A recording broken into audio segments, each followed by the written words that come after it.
Hello student, मैं निखिल कुमार आप सभी का स्वागत करता हूं आपके अपने यूट्यूब चैनल सीजीपीएससी ई पाठशाला में।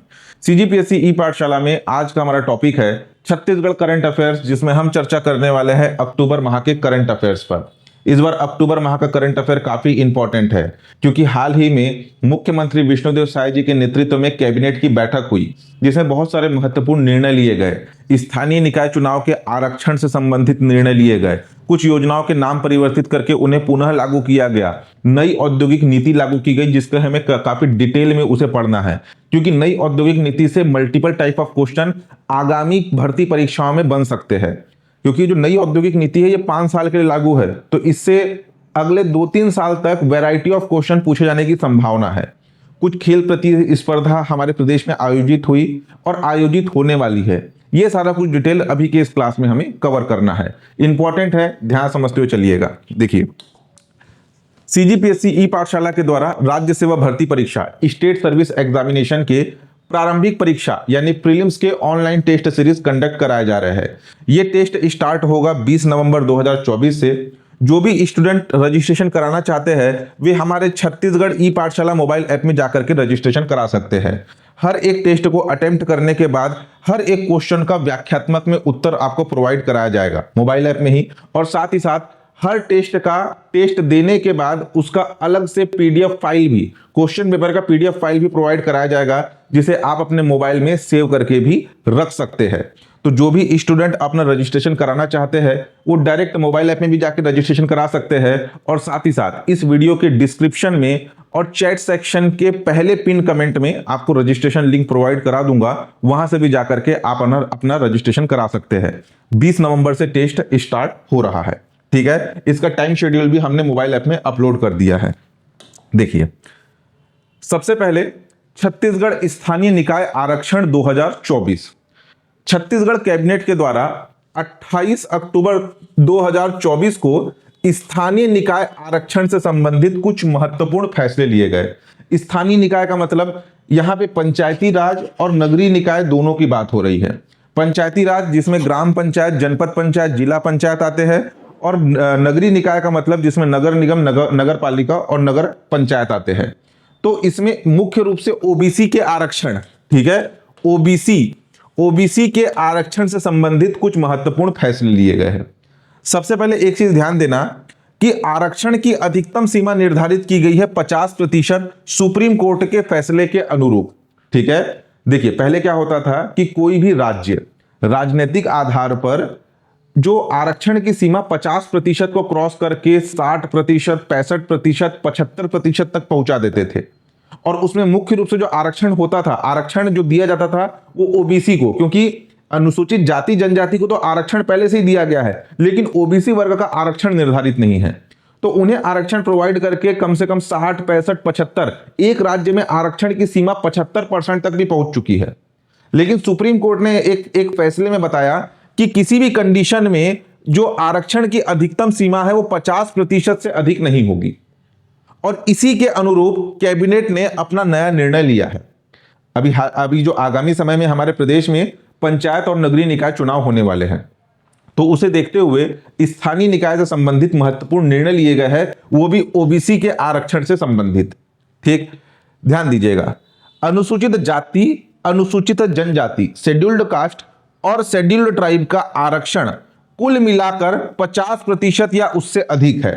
ध्यान समझना, यहां पर दोनों का मिलाकर के बात हो रही है, संयुक्त रूप से अनुसूचित जाति वर्ग और अनुसूचित जनजाति वर्ग दोनों का मिलाकर के अगर आरक्षण 50% या उससे अधिक है, तो उस कंडीशन में ओबीसी का आरक्षण शून्य होगा, ओबीसी को किसी भी प्रकार का आरक्षण नहीं दिया जाएगा।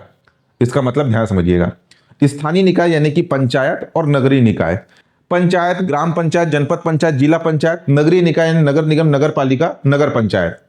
तो किसी क्षेत्र विशेष में अगर स्थानीय निकाय चुनाव होने वाले हैं तो वहां पर सीटें आरक्षित की जाएगी, और कहीं पर आपके अनुसूचित जाति वर्ग और अनुसूचित जनजाति वर्ग की आबादी काफी अच्छी खासी रहती है, वहां पे ओबीसी वर्ग की आबादी उतनी नहीं रहती, तो वहां पर उनके लिए सीटें आरक्षित होगी।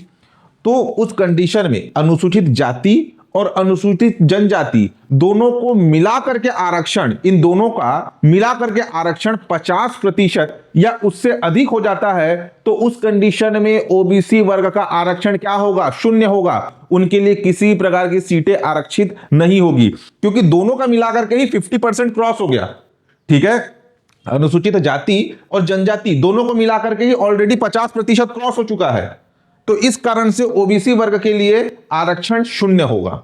ठीक। दूसरा कंडीशन, अनुसूचित जाति तथा अनुसूचित जनजाति का आरक्षण कुल मिलाकर 50% या उससे कम है। ठीक है, कुल मिलाकर के 50% से कम है।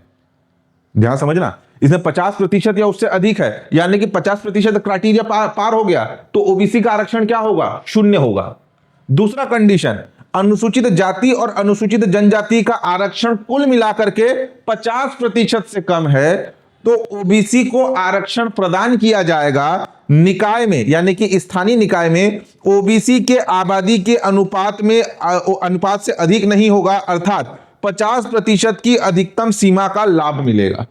इसका मतलब समझना, फॉर एग्जाम्पल अनुसूचित जाति प्लस अनुसूचित जनजाति का जो आरक्षण है 50% से कम है, 50% से कम मतलब समझ लीजिए 20% है, और आरक्षण की मैक्सिमम सीमा कितना है? 50%। तो यहां बोल रहा है निकाय में ओबीसी की आबादी के अनुपात में अधिक नहीं होगा, यानी कि वहां पे उनकी आबादी को देखा जाएगा और उनकी आबादी के अनुपात में उन्हें आरक्षण दिया जाएगा। ऐसा नहीं कि 50% मैक्सिमम क्राइटेरिया है तो ओबीसी को बचा हुआ 30% सीट दे देंगे, ऐसा बिल्कुल नहीं है।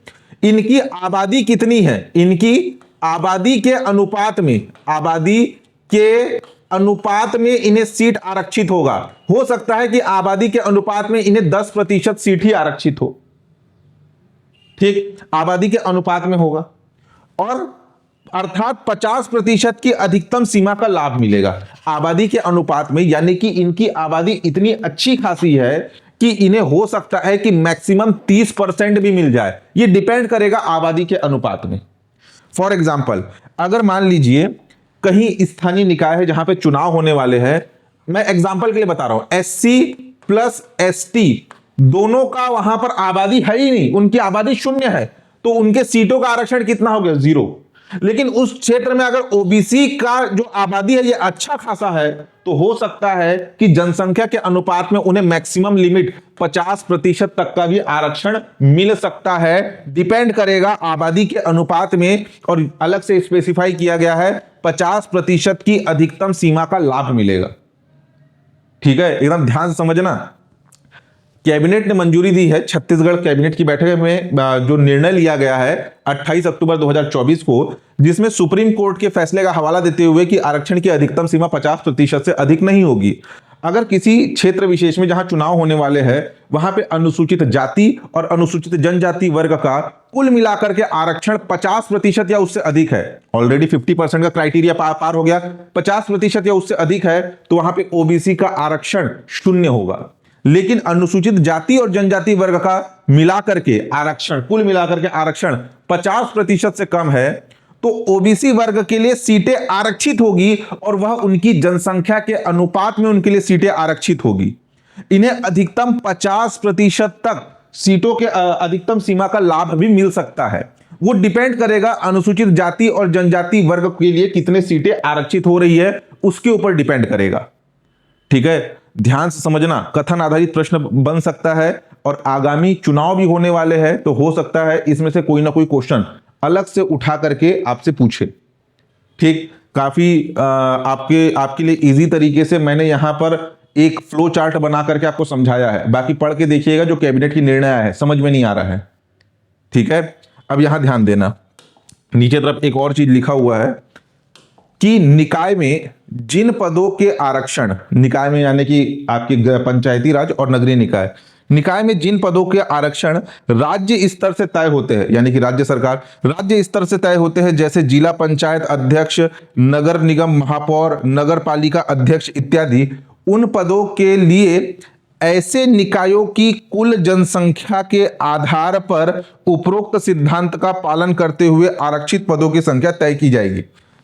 यानी कि यही सिद्धांत का पालन करते हुए जनसंख्या के आधार पर जनसंख्या के आधार पर उपरोक्त सिद्धांत का पालन करते हुए आरक्षित पदों की संख्या तय की जाएगी। ये आने वाले समय में जब जैसे जैसे चुनाव पास आएगा तो आपको कुछ ना कुछ हो सकता है छत्तीसगढ़ राज्य सरकार के द्वारा एक राजपत्र प्रकाशित करके कुछ और डिटेल में जानने के लिए मिले। लेकिन फिलहाल अभी कैबिनेट की बैठक में इतनी सारी चीजें बताई गई है, इंपॉर्टेंट है, ध्यान देना। नेक्स्ट देखिए, छत्तीसगढ़ की नई औद्योगिक नीति।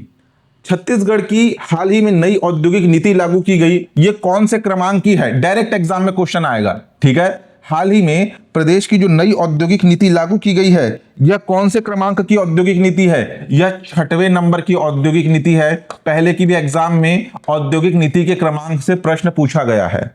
हमारे प्रदेश में 1 नवंबर 2024 को नई औद्योगिक नीति लागू की गई और यह हमारे प्रदेश के 6वें नंबर की औद्योगिक नीति है। यह औद्योगिक नीति लागू की गई 1 नवंबर 2024 से लेकर के 31 मार्च 2030 तक। ध्यान देना, वैसे यहां पे औद्योगिक नीति का जो टाइम है वो 1 नवंबर से स्टार्ट होकर के 31 अक्टूबर तक होना चाहिए, लेकिन इसे नवंबर से आगे दिसंबर, जनवरी, फरवरी, मार्च 4 माह एक्स्ट्रा इसे एक्सटेंड किया गया है, यानी कि फाइनेंशियल ईयर के एंड तक कवर अप करने के लिए। ये 2024 से लेकर के 2029 तक, यानी कि 1 नवंबर 2024 से लेकर के 31 अक्टूबर 2029 तक लागू होता। लेकिन फाइनेंशियल ईयर से मैचअप करने के लिए हो सकता है कि आने वाले समय में जो औद्योगिक नीति है वो 1 अप्रैल से 31 मार्च के फॉर्मेट में लागू हो, जैसे हमारा फाइनेंशियल ईयर चलता है वैसे। तो इस बार जो औद्योगिक नीति लागू की गई है वो 1 नवंबर 2024 से लेकर के 31 मार्च, 31 अक्टूबर नहीं है, 31 मार्च 2030 तक के लिए लागू किया गया है। इंपॉर्टेंट है। अक्सर ना औद्योगिक नीति क्या सोचते हैं, यहां पे 1 नवंबर है तो यहां पर क्या होना चाहिए, 31 अक्टूबर होना चाहिए, और ऐसे एग्जाम में क्वेश्चन आएगा और गलती होने की संभावना रहेगी। तो हमारे प्रदेश में जो आपकी नई औद्योगिक नीति 6वें नंबर की है और यह 1 नवंबर 2024 से लागू होकर के 31 मार्च 2030 तक लागू है। और इस बार इस नई औद्योगिक नीति में सर्विस सेक्टर के उद्योगों की स्थापना को बढ़ावा दिया जाएगा। इस पर मुख्य रूप से फोकस किया जा रहा है। सर्विस सेक्टर का मतलब सेवा क्षेत्र। सेवा क्षेत्र, आर्थिक सर्वेक्षण मैंने आपको बताया था, कृषि क्षेत्र, उद्योग क्षेत्र, सेवा क्षेत्र, प्राथमिक क्षेत्र, द्वितीयक क्षेत्र, तृतीयक क्षेत्र। अगर जिनको आर्थिक सर्वेक्षण समझ में आया हो गया, अध्याय 3 और अध्याय 5 में मैंने काफी डिटेल में बताया है, तो ये सर्विस सेक्टर क्या है या सेवा क्षेत्र क्या है उनको आसानी से समझ में आएगा। तो इस बार सेवा क्षेत्र के उद्योगों की स्थापना पे मुख्य रूप से फोकस किया जाएगा। अब इस नई औद्योगिक नीति में कौन कौन से मुख्य बिंदु है उसको ध्यान देना। राज्य में अनुसूचित जाति वर्ग, जनजाति वर्ग, महिला उद्यमियों, सेवानिवृत्त अग्निवीर सैनिक, ठीक है, अग्निवीर के अंतर्गत जो सेना में भर्ती होती है, भूतपूर्व सैनिक जिनमें पैरा मिलिट्री भी शामिल है, को जमीन, बिजली, पानी की सुविधाओं में छूट प्रदान की जाएगी। यानी कि इन वर्ग के लोग अगर किसी प्रकार का अपना उद्योग स्थापित करना चाहते हैं तो उन्हें जमीन अलॉट करने में, बिजली मुहैया कराने में, पानी की सुविधा में विशेष रूप से छूट प्रदान किया जाएगा। किन्हें? अनुसूचित जाति वर्ग, जनजाति वर्ग, महिला वर्ग, ये तो रिजर्व कैटेगरी है। उसके अलावा जो रिटायर हो चुके अग्निवीर सैनिक है, ठीक, उसके अलावा जो भूतपूर्व सैनिक है, पैरामिलिट्री में जो शामिल थे, उन्हें ये सारी छूट दी जाएगी इस नई औद्योगिक नीति के अंतर्गत। दूसरा, नक्सल प्रभावित कमजोर वर्ग, तृतीय लिंग के उद्यमी भी नई औद्योगिक नीति पॉलिसी के तहत विशेष प्रोत्साहन के पात्र होंगे। उन्हें भी उद्योग लगाने पर कई सुविधाएं दी जाएगी। तीसरा, राज्य के प्रशिक्षित लोगों को रोजगार से जोड़ने के लिए, ठीक है, ट्रेंड पर्सन, प्रशिक्षित लोगों को रोजगार से जोड़ने के लिए उद्योगों के लिए प्रति व्यक्ति 15,000 रुपए का ट्रेनिंग फंड देने का नियम बनाया गया है। जैसे कि कोई उद्योग स्थापित है, उसमें कोई एक पोस्ट खाली है, कोई एक मशीन को चलाना है, जैसे सीएनसी मशीन चलाना है, अलग अलग प्रकार के मशीन होते हैं। अब उस मशीन में चलाने के लिए, ऑपरेट करने के लिए उस व्यक्ति को ट्रेनिंग देना होगा। तो राज्य के जो प्रशिक्षित लोग हैं उन्हें रोजगार से जोड़ने के लिए उद्योग के लिए एक व्यक्ति के ऊपर 15,000 रुपए ट्रेनिंग फंड देने का नियम बनाया गया है इस नई औद्योगिक नीति में। नई औद्योगिक विकास नीति में कोर सेक्टर उत्पादों जैसे स्टील, सीमेंट, ताप विद्युत संयंत्र, एल्युमिनियम के लिए पृथक प्रावधान तथा राज्य की आवश्यकताओं को ध्यान में रखकर थ्रस्ट एवं सामान्य उद्योगों में विभाजित किया गया है। ठीक है, थ्रस्ट एवं सामान्य उद्योग यानी कि कोर सेक्टर के उद्योग जिस पर हमारे छत्तीसगढ़ की अर्थव्यवस्था डिपेंड करती है। भारत के अगर कोर सेक्टर के उद्योग की बात करें तो भारत में टोटल 8 आपके उद्योग ऐसे हैं जो कि कोर सेक्टर की कैटेगरी में आते हैं। इन 8 उद्योगों के ऊपर पूरे देश की अर्थव्यवस्था, उद्योग क्षेत्र की अर्थव्यवस्था निर्भर करती है। मैं बात कर रहा हूं भारत की। भारत के कोर सेक्टर में कितने उद्योग आते हैं? टोटल 8। छत्तीसगढ़ में कितने आते हैं? 4। भारत के 8 कोर सेक्टर कौन कौन से हैं? सबसे पहले कोयला, दूसरा प्राकृतिक गैस, तीसरा कच्चा तेल, चौथा रिफाइनरी उत्पाद, उसके बाद 5वां सीमेंट, 6वां इस्पात, 7वां बिजली और 8वां उर्वरक। ये भारत के 8 कोर सेक्टर है। एग्जाम में क्वेश्चन पूछा भी गया है कि भारतीय अर्थव्यवस्था में भारत के कोर सेक्टर के अंतर्गत कुल कितने उद्योग आते हैं, तो ये 8 उद्योग आते हैं। वैसे ही हमारे छत्तीसगढ़ की अर्थव्यवस्था जिन उद्योगों पर मुख्य रूप से निर्भर करती है उन्हें कोर सेक्टर में शामिल किया गया है। कौन कौन सा? स्टील, दूसरा एल्यूमिनियम, तीसरा ताप विद्युत संयंत्र और चौथा सीमेंट। स्टील के प्रोडक्शन में आगे है हमारे छत्तीसगढ़ में जो है लौह अयस्क का भंडारण है जिससे स्टील का प्रोडक्शन होता है। दूसरा सीमेंट, चूना पत्थर का भंडारण सर्वाधिक है, इसलिए बहुत सारी सीमेंट फैक्ट्रियां हमारे प्रदेश में मौजूद है। तीसरा है ताप विद्युत संयंत्र, एनटीपीसी के 3 यूनिट मौजूद है, NTPC Sipat, NTPC Lara, NTPC Jamlipali. उसके अलावा कोरबा वाले क्षेत्र में बहुत सारे कोल आधारित ताप विद्युत संयंत्र राज्य सरकार के नियंत्रण में है। ठीक, एल्यूमिनियम, बाल्को से जो है आपका एल्यूमिनियम का उत्पादन होता है, बॉक्साइट का भंडारण है हमारे प्रदेश में। तो ये आपके 4 उद्योग जिस पर हमारे छत्तीसगढ़ की अर्थव्यवस्था मुख्य रूप से डिपेंड करती है, सर्वाधिक डिपेंड करती है, उसे कोर सेक्टर में रखा गया है। एक बार का प्रश्न पूछा गया था कि छत्तीसगढ़ में निम्नलिखित में से कौन सा उद्योग कोर सेक्टर के अंतर्गत नहीं आता? Option A steel, option B cement, option C ताप विद्युत संयंत्र, ऑप्शन डी दिया था ऑटोमोबाइल। ऑटोमोबाइल इंडस्ट्री का उतना हमारे प्रदेश में उतना आप बोल सकते हैं कंट्रीब्यूशन नहीं है। एल्यूमिनियम का है। तो ये 4 कोर सेक्टर के नाम याद रखिएगा और ये 4 कोर सेक्टर काफी अच्छे खासे विकसित है, इसलिए राज्य की व्यवस्थाओं को ध्यान में रख करके इन्हें थ्रस्ट एवं सामान्य उद्योग में विभाजित किया गया है। आगे आने वाले समय में इसका भी एक डिटेल में आएगा जिसमें अलग अलग क्लासिफिकेशन बताया गया है।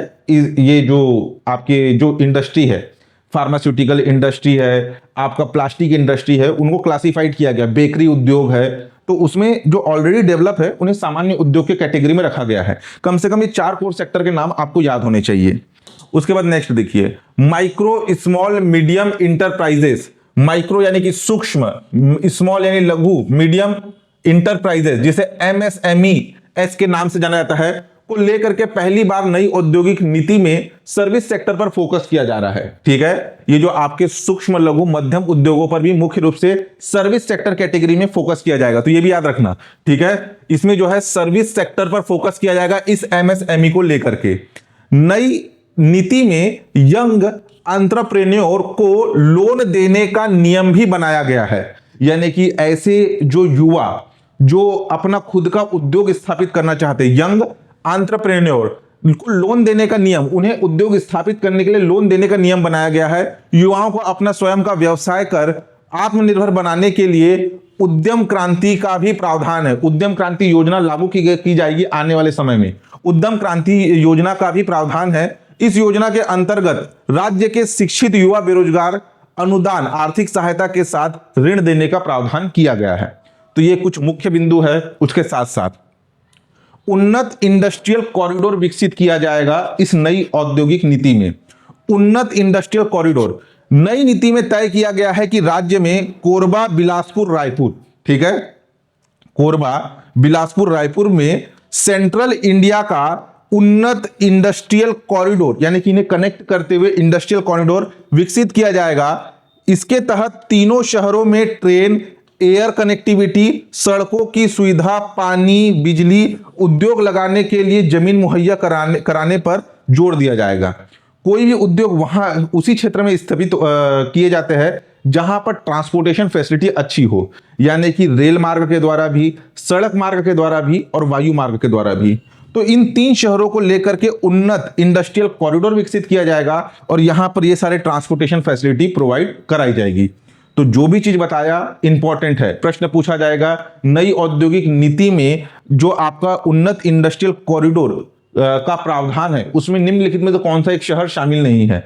Option A Korba, option B Bilaspur, option C Durg, option C Raipur, option D Durg. तो दुर्ग शामिल नहीं है, कोरबा, बिलासपुर और रायपुर शामिल है। ठीक, इंपॉर्टेंट है, इसे भी कवर कीजिएगा। नेक्स्ट देखिए, बस्तर ओलंपिक 2024, पिछले बार इसके डेट मैंने अलग बताए थे, फिर इसमें संशोधन हुआ है और नया डेट सामने आया है कि बस्तर ओलंपिक 2024 का आयोजन 5 नवंबर से 10 दिसंबर तक इसका आयोजन होगा। 5 नवंबर से 10 दिसंबर 2024 तक बस्तर ओलंपिक 2024 का आयोजन होगा। इसका आयोजन विकास खंड स्तर पर, जिला स्तर पर और संभाग स्तर पर, 3 स्तर पर इसका आयोजन किया जाएगा। इसमें प्रतिभागी कौन होंगे? 14 से 17 वर्ष आयु वर्ग के जूनियर वर्ग, यानी कि 14 से 17 वर्ष की जो कैटेगरी रहेगी वो जूनियर कैटेगरी की रहेगी, और 17 वर्ष से अधिक कोई भी आयु सीमा नहीं है। 17 से लेकर के आगे कुछ भी, यहां तक कि 60, 65 साल, 70 साल के भी लोग इसमें शामिल हो सकते हैं, उन्हें सीनियर वर्ग में रखा गया है। ये खिलाड़ी इसमें शामिल होंगे। 2 एज ग्रुप है, 14 से 17 और 17 से अधिक कोई सीमा नहीं। ये 2 कैटेगरी, जूनियर वर्ग, सीनियर वर्ग। शामिल खेल कौन कौन से है? इस बस्तर ओलंपिक 2024 में टोटल 11 खेल विधा को शामिल किया गया है। यह भी इंपॉर्टेंट है। कितने? 11 खेल विधा, जैसे athletics, volleyball, football, kabaddi, kho kho, hockey, तीरंदाजी, कराते, बैडमिंटन, वेट लिफ्टिंग, रस्साकसी, ये 11 खेल इसमें शामिल है, जिसमें से हॉकी और वेट लिफ्टिंग सीधा जिला स्तर पर इन 2 खेलों का आयोजन होगा। विकासखंड स्तर पर नहीं, डायरेक्ट जिला स्तर पर। संभाग स्तरीय विजेता खिलाड़ियों को, ठीक, बस्तर का यूथ आइकन के रूप में स्थापित एवं प्रसारित किया जाएगा। यानी कि संभाग स्तर पर जो खिलाड़ी विजेता होंगे उन्हें बस्तर का यूथ आइकन उन्हें बनाया जाएगा।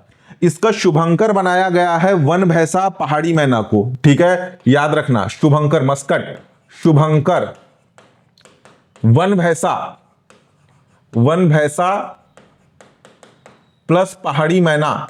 इंपॉर्टेंट है, प्रश्न पूछा जाएगा कि बस्तर ओलंपिक 2024 का शुभंकर क्या है? तो शुभंकर है आपका वन भैंसा।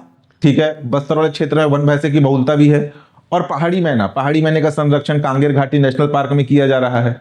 तो याद रखना, यहां पे वन भैंसा है, उसके सिंग के ऊपर पहाड़ी मैना बैठा हुआ है, ये इसका शुभंकर है। शुभंकर से एग्जाम में क्वेश्चन पूछे जाने की संभावना काफी ज्यादा है।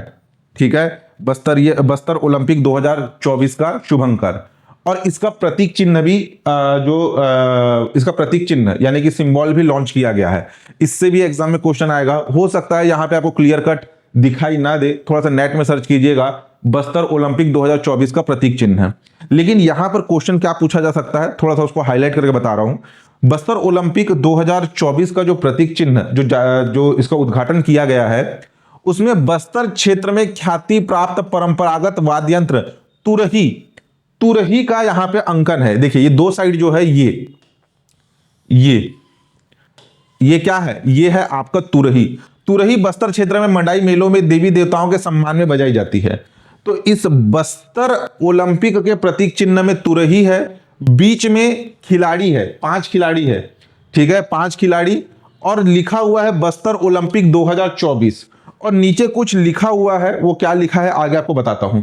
तो पहला चीज, इसमें जो है बस्तर का पारंपरिक वाद्य यंत्र तुरही, 2 साइड जो है तुरही बना हुआ है। उसके अलावा लोगों के मध्य में हिंदी में बस्तर ओलंपिक 2024 लिखा हुआ है, बस्तर ओलंपिक 2024। साथ में इसी क्षेत्र में खिलाड़ियों को ओलंपिक खेलों के प्रति प्रोत्साहित करने हेतु ओलंपिक खेलों की विधा में तीरंदाजी, हॉकी, भारोत्तोलन, फुटबॉल और वॉलीबॉल। यहां ध्यान समझना, जैसे कि ओलंपिक गेम्स में 5 रिंग होते हैं अलग अलग कलर के, तो उसी रंग से मिलता जुलता यहां पे अलग अलग खिलाड़ियों को खेलते हुए दर्शाया गया है। सबसे पहले नंबर पर है ब्लू कलर, जो कि है आपका आर्चरी यानी कि तीरंदाजी। दूसरे नंबर पर है ब्लैक कलर, जो कि है आपका हॉकी। तीसरे नंबर पर है रेड कलर, जो कि है वेट लिफ्टिंग। चौथे नंबर पर है येलो कलर में है आपका फुटबॉल। 5वें नंबर पर है आपका वॉलीबॉल। तो ये 5 खेलों को दर्शाया गया है इस प्रतीक चिन्ह में। साथ ही साथ नीचे तरफ आपके गोड़ी भाषा में लिखा हुआ है, लोगों के नीचे की ओर बस्तर क्षेत्र की प्रचलित स्थानीय बोली गोड़ी पहले से बता रहा हूं, स्पष्ट रूप से दिखाई नहीं दे रहा होगा तो नेट में जाके सर्च कीजिएगा बस्तर ओलंपिक 2024 प्रतीक चिन्ह। यहां पर गोंडी भाषा में लिखा हुआ है करसायता बस्तर बरसायता बस्तर। क्या लिखा हुआ है? करसायता बस्तर बरसायता बस्तर का स्लोगन वाक्य लिखा हुआ है, जिसका हिंदी में अनुवाद होता है खेलेगा बस्तर बढ़ेगा बस्तर। अर्थ क्या होता है? खेलेगा बस्तर बढ़ेगा बस्तर। गोंडी में क्या लिखा हुआ है? करसायता बस्तर बरसायता बस्तर। तो ये सारे फैक्ट याद होने चाहिए। किस रंग में कौन से खेल विधा का यहां पे अंकन है वो थोड़ा सा ध्यान दीजिएगा, क्योंकि किस एक्सपेक्ट से क्वेश्चन बन सकते हैं वो सारा चीज आपको यहां पे बता रहा हूं। रंगों से भी क्वेश्चन आ सकता है, किस रंग से कौन से खेल को दर्शाया गया है ये आ सकता है, नीचे लिखा क्या है ये है, इसमें कौन से वाद्य यंत्र का अंकन है, तुरही का अंकन है। तो ये सारे चीज को याद करते हुए चलिएगा। नेक्स्ट देखिए, धान खरीदी 2024-25। हमारे प्रदेश में धान खरीदी की तिथि की घोषणा हो चुकी है। हमारे प्रदेश में 14 नवंबर 2024 से लेकर के 31 जनवरी 2025 तक धान की खरीदी की जाएगी और इस साल 160 लाख मीट्रिक टन धान खरीदी का लक्ष्य है। टारगेट है कि प्रदेश में इस साल 160 लाख मीट्रिक टन धान की खरीदी होगी। किसानों से जो है 21 कुंटल प्रति एकड़ की दर से धान खरीदी की जाएगी, यानी कि 1 एकड़ से अधिकतम 21 कुंटल। फॉर एग्जाम्पल, किसी एक किसान ने अपना रजिस्ट्री कराया, यानी कि पंजीयन कराया धान खरीदी के लिए, उसके पास 5 एकड़ खेत है, तो 5 एकड़ खेत में से 1 एकड़ से 21 कुंटल, वैसे ही 21 गुणा 5, ठीक है, इसको कैलकुलेट कर लीजिएगा। टोटल आपका 105 कुंटल के आसपास वो बेच सकता है। तो प्रति एकड़ की बात हो रही है, 1 एकड़ से 21 कुंटल धान की खरीदी होगी। और किस दर से? जो घोषणा किया गया था चुनाव के टाइम पे 3100 रुपए प्रति कुंटल की दर से। पिछले साल हमारे प्रदेश में 144.92 लाख मीट्रिक टन धान की खरीदी हुई और इस साल वर्ष 2024-25 के लिए जो केंद्र सरकार एमएसपी जारी करती है, ठीक है, न्यूनतम समर्थन मूल्य जारी करती है, मिनिमम सपोर्ट प्राइस, तो सामान्य धान के लिए है 2300 रुपए प्रति कुंटल, ग्रेड ए के लिए है 2320 रुपए प्रति कुंटल। तो केंद्र सरकार की तरफ से 2300 और 2320 रुपए की राशि एमएसपी के तौर पर प्रदान की जाएगी और जो अतिरिक्त व्यय होगा 3100 रुपए का, जो डिफरेंस होगा वो डिफरेंस अमाउंट, फॉर एग्जांपल 3100 और ये क्या है 2300, तो 800 रुपए का डिफरेंस आ रहा है यहां पे, ठीक है, यहां पे जो है 800 रुपए का डिफरेंस आ रहा है। तो ये 800 रुपए छत्तीसगढ़ गवर्नमेंट प्रदान करेगी, ठीक, कृषक उन्नति योजना के माध्यम से। इसके बारे में भी हमने पहले पढ़ा हुआ है, इंपॉर्टेंट है, याद रखिएगा इसे, ठीक है। नेक्स्ट देखिए, 27वीं अखिल भारतीय वन खेल प्रतियोगिता 2024 हमारे प्रदेश में 16 से 20 अक्टूबर 2024 के मध्य 27वीं अखिल भारतीय खेल प्रतियोगिता का आयोजन हुआ। इस क्रमांक को भी याद रखना है, डेट को भी याद रखना है। यह खेल प्रतियोगिता काफी इंपॉर्टेंट है, नेशनल लेवल का खेल प्रतियोगिता है। और देखिए ये क्या है, भारतीय वन खेल, यानी कि वन विभाग के द्वारा आयोजित, जिसमें वन विभाग के जो कर्मचारी है वो इस खेल में भाग लेते हैं। इस खेल की शुरुआत वर्ष 1992 से हुई थी। हमारे छत्तीसगढ़ के रायपुर के कोटा स्टेडियम में इस खेल प्रतियोगिता का आयोजन हुआ। वन विभाग के खिलाड़ी इसमें शामिल हुए। हमारे छत्तीसगढ़ ने इस खेल प्रतियोगिता में कुल 108 पदक जीते, जिसमें से 57 स्वर्ण पदक, 28 रजत पदक और 23 कांस्य पदक थे। और इस 108 पदक के साथ हमारा छत्तीसगढ़ फर्स्ट पोजीशन पर रहा इस खेल प्रतियोगिता में। पहले नंबर पर छत्तीसगढ़ रहा, दूसरे नंबर पर केरल रहा और तीसरे नंबर पर था मध्य प्रदेश। इस आपके 27वें अखिल भारतीय वन खेल प्रतियोगिता के उद्घाटन समारोह में वर्ल्ड क्रिकेट T20 के भारतीय कप्तान सूर्य कुमार यादव उद्घाटन समारोह में शामिल हुए थे, जबकि समापन समारोह में सुश्री मनु भाकर ओलंपिक 2024 की कांस्य पदक विजेता ये शामिल हुई थी, ठीक है, शूटिंग में कांस्य पदक जीता था इन्होंने। विशेष, छत्तीसगढ़ इस आयोजन की मेजबानी तीसरी बार कर रहा है। तीसरी बार हमारे छत्तीसगढ़ में इसका आयोजन हो रहा है।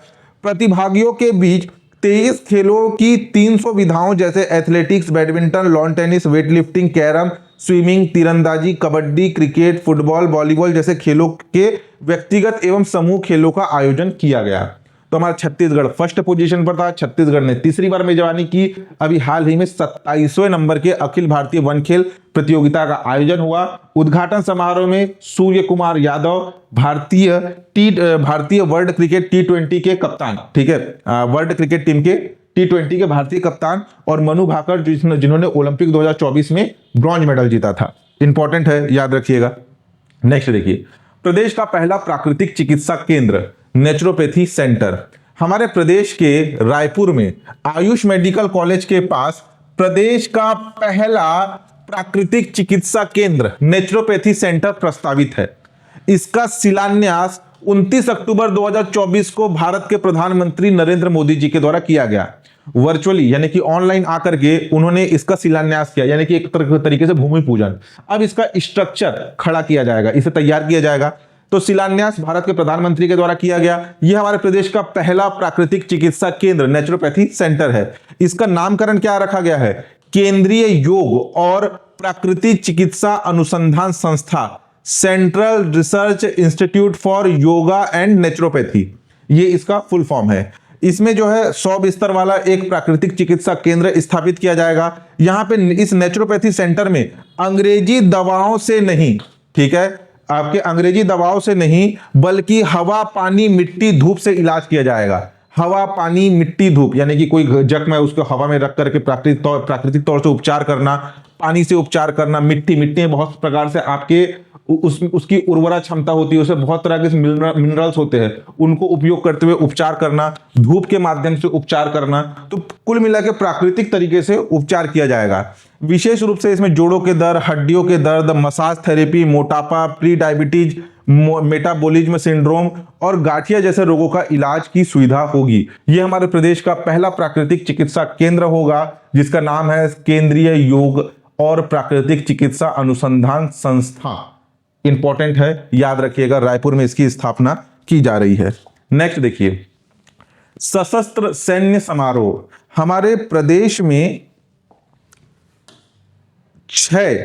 5 और 6 अक्टूबर, यहां पे ध्यान देना, शायद छोटे में लिखा हुआ है, हमारे प्रदेश में 5 और 6 अक्टूबर को सशस्त्र सैन्य समारोह का आयोजन हुआ।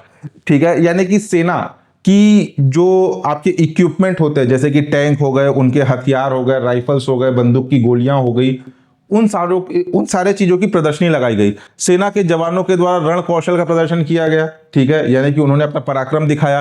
भीष्म T90 टैंक का प्रदर्शन किया गया, ठीक। सेना के आयुध और उपकरणों का प्रदर्शन किया गया, जो उपकरण वो यूज करते हैं। आर्मी बैंड और खुखरी डांस के साथ सैन्य प्रदर्शन किया गया। यानी कि ये सेना की जो आपके कौशल प्रदर्शन होता है, साथ ही साथ जो उपकरण वो यूज करते हैं, जो हथियार वो यूज करते हैं, जो टैंक यूज करते हैं, जो हेलीकॉप्टर यूज करते हैं, उनकी प्रदर्शनी लगाई गई थी। सशस्त्र सैन्य समारोह इसका नाम था। 5 से 6 अक्टूबर को साइंस कॉलेज मैदान रायपुर में ये आपका समारोह हुआ।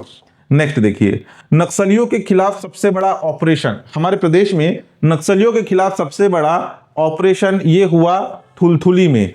थुलथुली क्षेत्र नारायणपुर दंतेवाड़ा की सीमा पर थुलथुली नेंदुर क्षेत्र में यह ऑपरेशन हुआ। इसमें टोटल 38 नक्सली ढेर हुए, 38 नक्सलियों को मारा गया, जिनके ऊपर 2 करोड़ 62 लाख रुपए का इनाम घोषित था। यह थुलथुली नेंदुर क्षेत्र मुख्य रूप से नारायणपुर के अंतर्गत आता है और नारायणपुर और दंतेवाड़ा की सीमा पर मौजूद है यह क्षेत्र, ठीक है। तो इंपॉर्टेंट है, इस थुलथुली क्षेत्र का नाम याद रखना, कितने नक्सली मारे गए यह भी याद रख लेना। नेक्स्ट देखिए, 8 नए राष्ट्रीय राजमार्ग को मंजूरी, नेशनल हाईवे को मंजूरी मिली है। केंद्र सरकार ने प्रदेश के विभिन्न क्षेत्रों से होकर गुजरने वाले लगभग 1339 किलोमीटर सड़क के लिए केंद्र सरकार ने 892.36 करोड़ की सौगात दी है। अभी ये नेशनल हाईवे की कनेक्टिविटी यहां पे बताई गई है, नेशनल हाईवे का क्रमांक नहीं है। जब बन करके तैयार हो जाएगा तो हो सकता है कि इन नेशनल हाईवे को नंबर भी मिल जाएगा, जैसे national highway number 53, national highway number 43, national highway number 63, national highway number 30, वैसे इनका भी नामकरण होगा। लेकिन अभी केवल ये सड़क बनाने की अनुमति मिली है नेशनल हाईवे से कनेक्ट करते हुए। रायगढ़, धर्मजयगढ़, मैनपाट, अंबिकापुर, उत्तर प्रदेश लगभग 283 किलोमीटर। कवर्धा, राजनांदगांव, भानुप्रतापपुर, अंतःगढ़, नारायणपुर, गीदम, दंतेवाड़ा से सुकमा तक 482 किलोमीटर। रतनपुर, लोरमी, मुंगेली, नांदघाट, भाटापारा से बलौदा बाजार 135 किलोमीटर। केवची पेंड्रा रोड, पसान से कटघोरा तक 116 किलोमीटर। मुंगेली, रायगढ़, बेमेतरा, धमधा, दुर्ग से झलमला बालोद तक 178 किलोमीटर, राजनांदगांव मोहिला से मानपुर मार्ग 100 किलोमीटर, पंडरिया से बजाग से गांडापाई मार्ग तक 37 किलोमीटर, राष्ट्रीय राजमार्ग क्रमांक 53 को राष्ट्रीय राजमार्ग क्रमांक 130 से जोड़ने वाली रायपुर रिंग रोड 11 किलोमीटर, ये सभी इसमें शामिल है।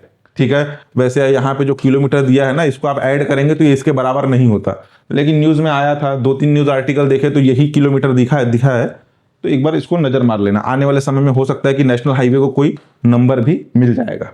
ठीक है, नेक्स्ट देखिए, नेशनल गोल्फ चैंपियनशिप 2024 हमारे छत्तीसगढ़ में रायपुर के नवा रायपुर में 24 से 26 अक्टूबर के मध्य नेशनल गोल्फ चैंपियनशिप 2024 का आयोजन हुआ।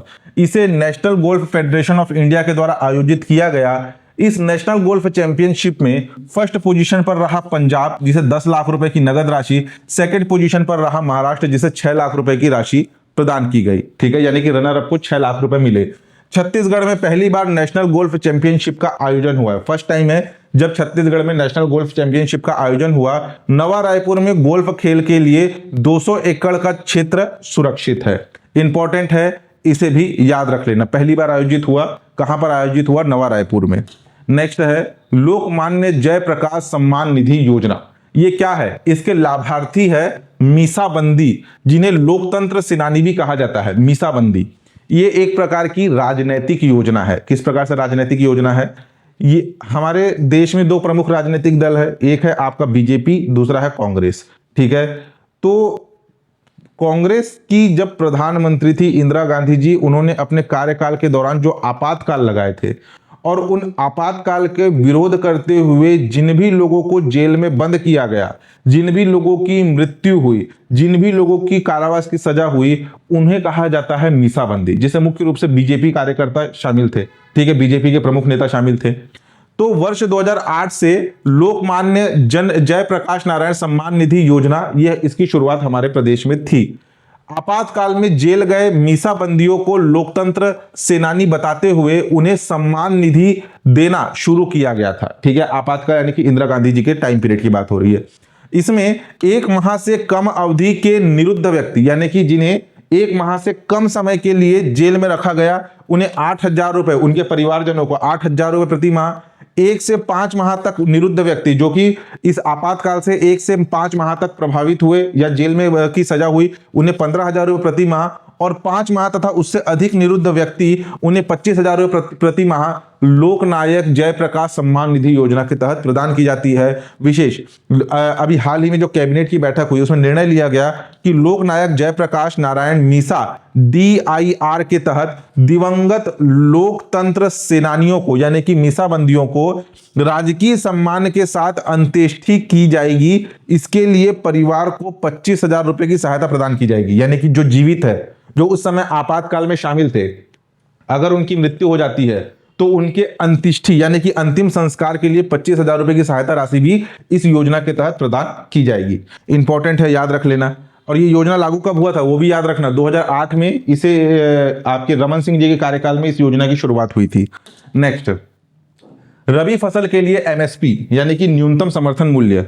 खरीफ फसल के लिए न्यूनतम समर्थन मूल्य अभी 2024-25 जारी है, जबकि रबी खरीफ के लिए 2024-25 के आंकड़े आपको पढ़ने हैं। रबी फसल के लिए आपका आंकड़ा जारी हुआ है 2025-26 का, क्योंकि 2025-26 में इसकी खरीदी होगी।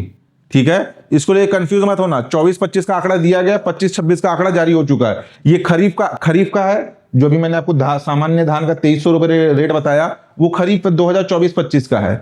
और रबी का 2025-26 का नया रेट जारी हुआ है। जैसे कि गेहूं का आपका न्यूनतम समर्थन मूल्य है 2425 रुपए प्रति कुंटल, जौ का है 1980 रुपए प्रति कुंटल, चना का है 5650 रुपए प्रति कुंटल, मसूर का है 6700 रुपए प्रति कुंटल, रेपिड सीड और सरसों का है 5950 रुपए प्रति कुंटल, और कुसुम का है आपका 5940 रुपए प्रति कुंटल।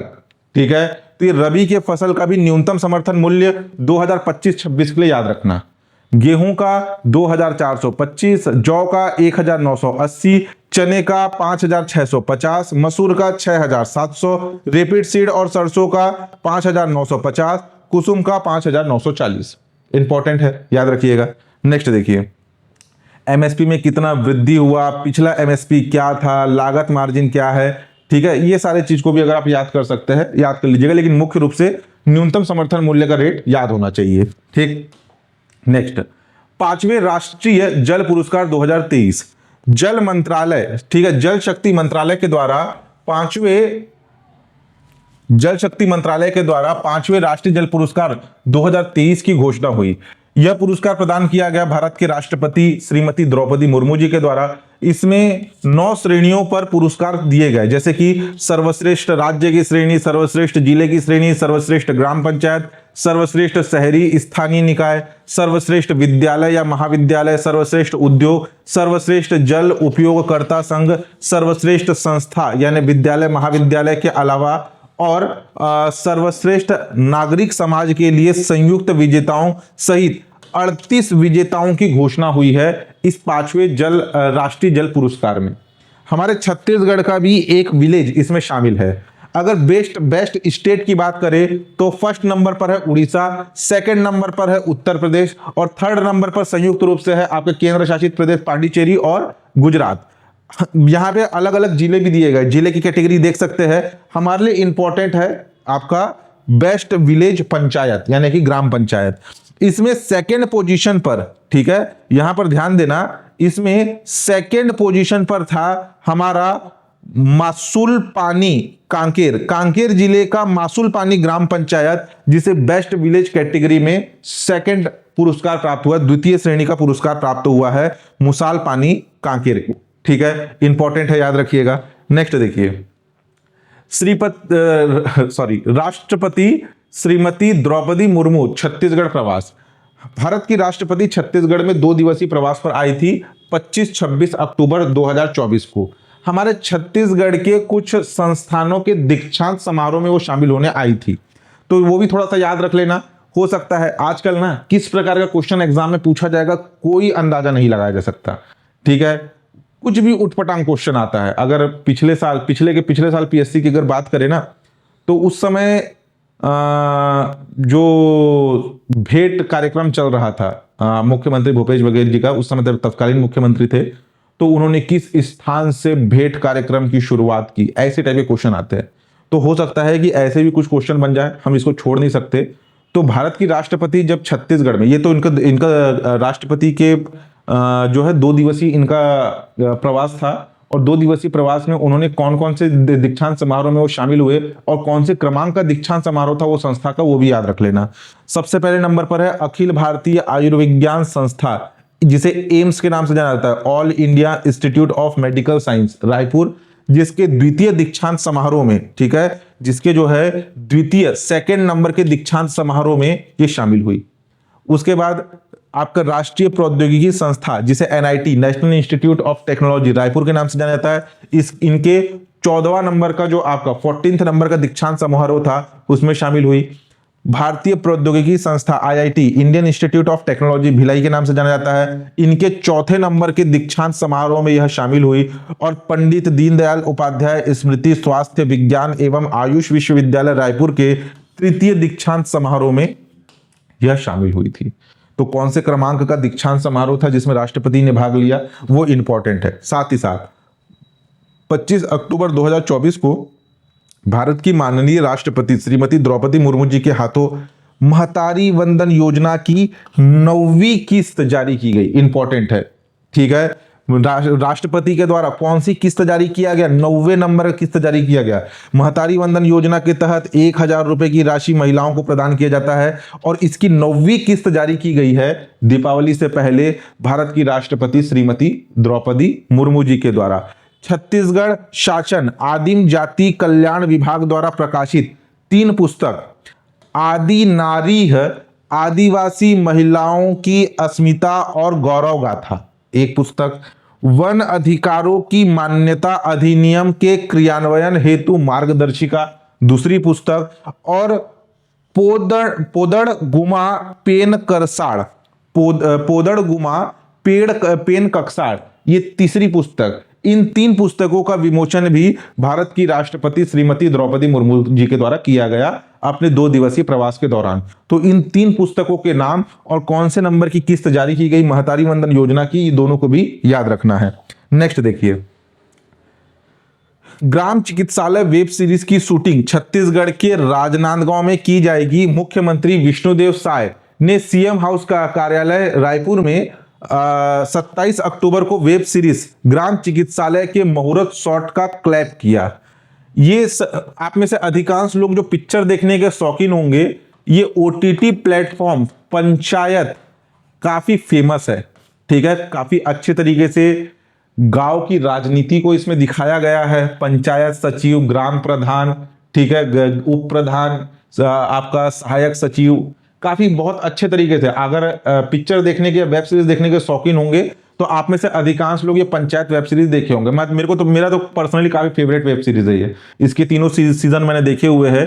तो इसी के ही आपके डायरेक्टर प्रोड्यूसर मिल करके ऐसे ही ग्रामीण पृष्ठभूमि पर आधारित एक नया वेब सीरीज बना रहे हैं जिसका नाम है ग्राम चिकित्सालय। और ये ग्राम चिकित्सालय की जो शूटिंग है ये हमारे छत्तीसगढ़ के राजनांदगांव में होगी। वो जिस प्रकार का लोकेशन चाह रहे थे अपने इस नए वेब सीरीज के लिए, वो लोकेशन हमारे छत्तीसगढ़ के राजनांदगांव में स्थित है। तो ग्राम चिकित्सालय वेब सीरीज की शूटिंग हमारे छत्तीसगढ़ में होने वाली है, ठीक है। इंपॉर्टेंट है, याद रखिएगा। नेक्स्ट है मुख्यमंत्री तीर्थ दर्शन योजना। इस योजना की शुरुआत 2012 में हुई, ठीक है, और 2019 से 2024 तक इस योजना का नाम था तीरथ बरत योजना। ध्यान समझना, हमारे प्रदेश के मुख्यमंत्री थे जब डॉक्टर रमन सिंह, उनके कार्यकाल में 2012 में मुख्यमंत्री तीर्थ दर्शन योजना की शुरुआत हुई। ये योजना क्या है? इस योजना के तहत राज्य के 60 वर्ष या उससे अधिक आयु के व्यक्ति यानी बुजुर्ग व्यक्ति, दिव्यांगजन यानी कि हैंडीकैप, विधवा जिसके पति की मृत्यु हो चुकी है, परित्यक्त महिला जिसके पति ने उसे छोड़ दिया है, उन्हें, इन पात्र लाभार्थियों को जीवन काल में एक बार प्रदेश के बाहर स्थित चिन्हित स्थानों में एक या एक से अधिक स्थानों में निःशुल्क यात्रा कराई जाएगी। ये योजना है। और जब पिछली सरकार थी यानी कि भूपेश बघेल जी की सरकार थी, तो उनके कार्यकाल में इस मुख्यमंत्री तीर्थ दर्शन योजना का नाम परिवर्तित करके तीरथ बरत योजना कर दिया गया था। 2019 से लेकर 2024 तक ये योजना इसी नाम से चला, तीरथ बरत योजना। अब जब नई सरकार आई और जो मैंने आपको बताया हाल ही में कैबिनेट की बैठक हुई, उसमें इस योजना का नाम फिर से परिवर्तित करके मुख्यमंत्री तीर्थ दर्शन योजना कर दिया गया है। वर्ष 2024-25 में प्रथम अनुपूरक बजट में आपका 25 करोड़ रुपए के बजट का प्रावधान है इस मुख्यमंत्री तीर्थ दर्शन योजना के तहत, ठीक है। नेक्स्ट देखिए, निरंजन भाटा। ये जो निरंजन भाटा है, ये बैगन की एक पारंपरिक देसी किस्म है। इसकी खेती की गई है राष्ट्रपति पुरस्कार से सम्मानित, ठीक है, राष्ट्रपति पुरस्कार, यहां पुरस्कार कर लेना, राष्ट्रपति पुरस्कार से सम्मानित किसान लीलाराम साहू के द्वारा। चर्चा में क्यों है ये भाटा? विश्व के सबसे लंबे बैगन के लिए इसका रजिस्ट्रेशन किया गया है। इसकी लंबाई 2 से 2.5 फीट के आसपास होती है। इसकी खेती धमतरी के धुमा गांव क्षेत्र में होती है। इसकी पैदावार विशेष रूप से ये जो है लगभग 3 महीने में इसकी फसल तैयार होती है। यहां से आप अंदाजा लगा सकते हैं कि इसकी लंबाई कितनी है। यहां पे स्केल दिया गया है ये, और स्केल के आधार पर यहां पे भाटा की लंबाई है 2 से 2.5 फीट लंबा बैगन, जिसे विश्व के सबसे लंबे बैगन के रूप में इसका रजिस्ट्रेशन किया गया है। इंपॉर्टेंट है, याद रख लेना। लीलाराम साहू जी के द्वारा इसी खेती की जाती है। निरंजन भाटा इसका नाम है। नेक्स्ट देखिए, पंडित रविशंकर शुक्ल विश्वविद्यालय के पहले professor of practice. Professor of practice ये क्या है, ध्यान समझना। पंडित रविशंकर शुक्ल विश्वविद्यालय के पहले प्रोफेसर ऑफ प्रैक्टिस के रूप में चयन किया गया है पद्मश्री जागेश्वर यादव जी का। यूजीसी के नियमानुसार उनकी नियुक्ति समाज शास्त्र अध्ययनशाला में की गई है, ठीक है। समाज शास्त्र अध्ययनशाला में कार्य क्या है? जागेश्वर यादव कक्षाओं में विद्यार्थियों को वास्तविक दुनिया के अनुभव को बताएंगे, यानी कि प्रैक्टिकल एग्जाम्पल देंगे। बिरहोर जनजाति के जीवन से जुड़ी हुई बातें विद्यार्थियों को पद्मश्री यादव समझाएंगे, ठीक है। मुख्य रूप से बिरहोर जनजाति पर केंद्रित जो उनके जीवन से संबंधित जो जुड़ी बातें हैं वो उन्हें प्रैक्टिकल तौर पर वो समझाएंगे, इसलिए कहा जा रहा है प्रोफेसर ऑफ प्रैक्टिस। विशेष छत्तीसगढ़ में यूजीसी के निर्देशानुसार प्रोफेसर ऑफ प्रैक्टिस की नियुक्ति करने वाला पंडित रविशंकर शुक्ल विश्वविद्यालय संभवतः पहला विश्वविद्यालय है। बिरहोर के भाई के नाम से मशहूर जागेश्वर यादव ने बिरहोर जनजाति के विकास के लिए अपना जीवन समर्पित किया और इन्हें सामाजिक सेवा के क्षेत्र में उत्कृष्ट कार्य करने के लिए पद्मश्री 2024 से सम्मानित किया गया है। इंपॉर्टेंट है, इनका नाम भी याद रखना है, ठीक है। Professor of practice. राज्योत्सव। हमारे प्रदेश की स्थापना दिवस के अवसर पर प्रतिवर्ष राज्योत्सव का आयोजन होता है। हमारे प्रदेश का स्थापना दिवस कब है? 1 नवंबर 2000।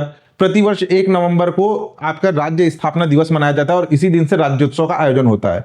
लेकिन इस बार 1 नवंबर को था आपका दीपावली, ठीक है। लाइन से कुछ जगह 31 अक्टूबर को मनाया गया, तो कुछ जगह 1 नवंबर को दीपावली मनाया गया। उसके बाद फिर गोवर्धन पूजा था, फिर भाई दूज था। तो ये सारी चीजों को देखते हुए इस बार छत्तीसगढ़ राज्योत्सव का आयोजन 4 से लेकर के 6 नवंबर, 4 नवंबर से 6 नवंबर तक जो है इस राज्योत्सव का आयोजन किया जा रहा है।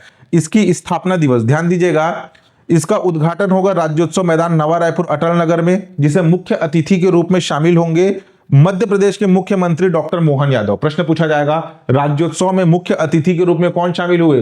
मध्य प्रदेश के मुख्यमंत्री डॉक्टर मोहन यादव। अध्यक्ष, इस आपकी राज्योत्सव के अध्यक्षता किसने की? श्री विष्णुदेव साय जी, हमारे प्रदेश के मुख्यमंत्री। और अति विशिष्ट अतिथि थे डॉक्टर रमन सिंह, विधानसभा अध्यक्ष। ये सारे फैक्ट को याद रखना है। नेक्स्ट देखिए, हमारे प्रदेश में 2 योजनाओं का नाम परिवर्तन हुआ। कौन कौन सा? राजीव गांधी स्वावलंबन योजना, इसे मैंने आर्थिक सर्वेक्षण में भी अपडेट कराया है। राजीव गांधी स्वावलंबन योजना, जिसका नाम परिवर्तित करके पंडित दीनदयाल उपाध्याय स्वावलंबन योजना किया गया। अगर यहां स्क्रीन पर शो नहीं हो रहा होगा तो आपको बोल करके बता रहा हूं, उसको ध्यान से सुनिएगा और लिख लीजिएगा। हमारे प्रदेश में जो राजीव गांधी स्वावलंबन योजना चल रही थी, उसका नाम परिवर्तित करके राजीव गांधी के स्थान पर पंडित दीनदयाल उपाध्याय कर दिया गया। पंडित दीनदयाल उपाध्याय स्वावलंबन योजना। दूसरा, राजीव गांधी आजीविका केंद्र योजना, इसमें भी राजीव गांधी नाम हटा करके पंडित दीनदयाल उपाध्याय आजीविका केंद्र योजना, इसका नाम परिवर्तित किया गया, ठीक है। नेक्स्ट देखिए, भोरमदेव सेंचुरी यानी कि अभयारण्य में तितलियों की नई प्रजाति मिली है। पूर्व में भोरमदेव अभयारण्य में 116 तितलियों की पहचान हुई थी। अब यह संख्या बढ़कर के हो गई है 122। ये संख्या याद रखना इंपॉर्टेंट है। यह अभयारण्य तितलियों के लिए पूरी तरीके से अनुकूल बताया जा रहा है। प्रश्न पूछा जाएगा, भोरमदेव अभयारण्य में तितलियों की कुल कितनी प्रजातियां चिन्हांकित की गई है? तो 122। पहले थी 116, अभी हो गई है 122। 6 नई प्रजातियां खोजी गई है। कौन कौन सी? कवर्धा में आपका dark wanderer, Moore's ace, pointed ciliate blue, long branded bush brown, फिर restricted demon, common bush hopper. तितलियों के प्रजातियों से नाम नहीं आएगा, आपसे संख्या से आएगा। हमारे देश में जो राष्ट्रीय तितली का दर्जा मिला है ऑरेंज ऑकलिफ, वो भी भोरमदेव अभयारण्य में पाई जाती है। ऑरेंज ऑकलिफ तितली की विशेषता क्या है? जब वह अपने पूरे पंख को खोलती है तो उसके पंख कलरफुल दिखते हैं, और वहीं पंख को बंद करके रखेगी तो वह एक सूखे पत्ते के समान दिखाई देती है। ऑरेंज ऑकलिफ तितली, जिसे राष्ट्रीय तितली का दर्जा प्राप्त है, ठीक है। नेक्स्ट देखिए, धरती आबा जनजातीय ग्राम उत्कर्ष योजना, इसकी शुरुआत 2 अक्टूबर 2024 को झारखंड के हजारीबाग से प्रधानमंत्री नरेंद्र मोदी जी के द्वारा किया गया। मुख्य रूप से जो भी जनजाति बहुल राज्य है वहां पे इस योजना की शुरुआत की गई। मुख्य रूप से भारत के प्रधानमंत्री के मंत्री जी नरेंद्र मोदी जी के द्वारा झारखंड के हजारीबाग से इसकी शुरुआत हुई। वहीं हमारे प्रदेश में छत्तीसगढ़ में मुख्यमंत्री विष्णुदेव साय जी के द्वारा बलरामपुर जिले के राजपुर से इस अभियान की शुरुआत हुई। जिस डेट में प्रधानमंत्री ने झारखंड से शुरुआत की, उसी डेट में हमारे छत्तीसगढ़ के बलरामपुर के राजपुर से इस अभियान की शुरुआत हुई। इस अभियान में 30 राज्य केंद्र शासित प्रदेशों के जनजाति बहुल गांवों और आकांक्षी ब्लॉकों में फैला हुआ है, जो 549 जिलों तथा 2941 ब्लॉक में 5 करोड़ से अधिक जनजाति लोगों को लाभान्वित करेगा यह अभियान। इसमें भारत सरकार के 17 मंत्रालयों द्वारा क्रियान्वित 25 प्रयासों के माध्यम से सामाजिक बुनियादी ढांचे, स्वास्थ्य, शिक्षा, आजीविका में कमियों को दूर करना, है, यह जनजाति क्षेत्र और समुदाय के समग्र तथा सतत विकास को सुनिश्चित करने के लिए बनाया गया है।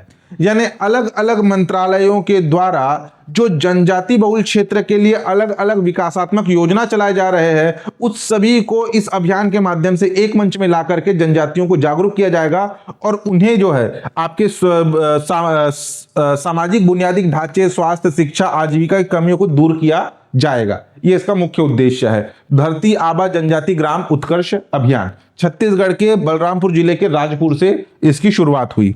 नेक्स्ट देखिए, अब कुछ विविध है, मिसलेनियस है, उसको ध्यान देना। छत्तीसगढ़ पिछड़ा वर्ग आयोग के अध्यक्ष यानी कि ओबीसी आयोग के अध्यक्ष बनाए गए हैं श्री नेहरू राम निषाद। इनके नाम को याद रखना, ठीक है। छत्तीसगढ़ ओबीसी आयोग के अध्यक्ष कौन है? श्री नेहरू राम निषाद। गोडिन बहरा जलप्रपात ये कहां पर मौजूद है? कवर्धा के पंडरिया में। नए जलप्रपात से भी एग्जाम में क्वेश्चन आते हैं। प्रदेश की सौर ऊर्जा क्षमता कितनी है? 517 मेगावाट अक्टूबर 2024 तक की स्थिति में। यह हमारे प्रदेश की आपके सौर ऊर्जा क्षमता है, यानी कि सूरज के माध्यम से जो ऊर्जा जनरेट किया जाता है। छत्तीसगढ़ लोक सेवा आयोग की अध्यक्ष बनाई गई है सुश्री रीता शांडिल्य जी, ठीक है। हमारे सीजीपीएससी जो हमेशा विवादों में रहता है, उसकी अध्यक्ष बनाई गई है सुश्री रीता शांडिल्य। डुमाली पहाड़ी ये मौजूद है कांकेर में। कांकेर देखिए, पहाड़ियों से एग्जाम में क्वेश्चन आता है। हाल ही में यहाँ पे तेंदुए और उसके बच्चों को देखा गया, वो इंपॉर्टेंट नहीं है, प्रश्न पूछा जाएगा डुमाली पहाड़ी कहां पर है, तो ये मौजूद है आपके कांकेर में। बस्तर का सबसे बड़ा मुर्गा बाजार ये मौजूद है आपके डिलमिली बस्तर में। बस्तर का सबसे बड़ा मुर्गा बाजार, यहां पर ना मुर्गों की लड़ाई की जाती है, आपस में मुर्गों को लड़वाया जाता है। मुर्गों के पैरों में जो है आपके ब्लेड, धारदार हथियार बांध करके उन्हें लड़वाते हैं और मुर्गों पर बोली लगाई जाती है। एक साल का न्यूज बना था कि इस मुर्गा बाजार में मैक्सिमम 1 करोड़ रुपए तक की बोली लगी थी, यानी कि जुआ है एक प्रकार का। तो प्रदेश का सबसे बड़ा मुर्गा बाजार है डिलमिली। उसके बाद फुटहा मुड़ा आर्द्र भूमि ये मौजूद है धमतरी के गंगरेल डैम के समीप। फुटहा मुड़ा आर्द्र भूमि जिसे प्रदेश सरकार रामसर साइट्स में शामिल करने का एक मसौदा, एक प्रारूप तैयार कर रही है, ताकि ये क्षेत्र जो है आपका रामसर साइट में शामिल हो जाए। यहाँ पर प्रवासी पक्षियों का भी आगमन होता है।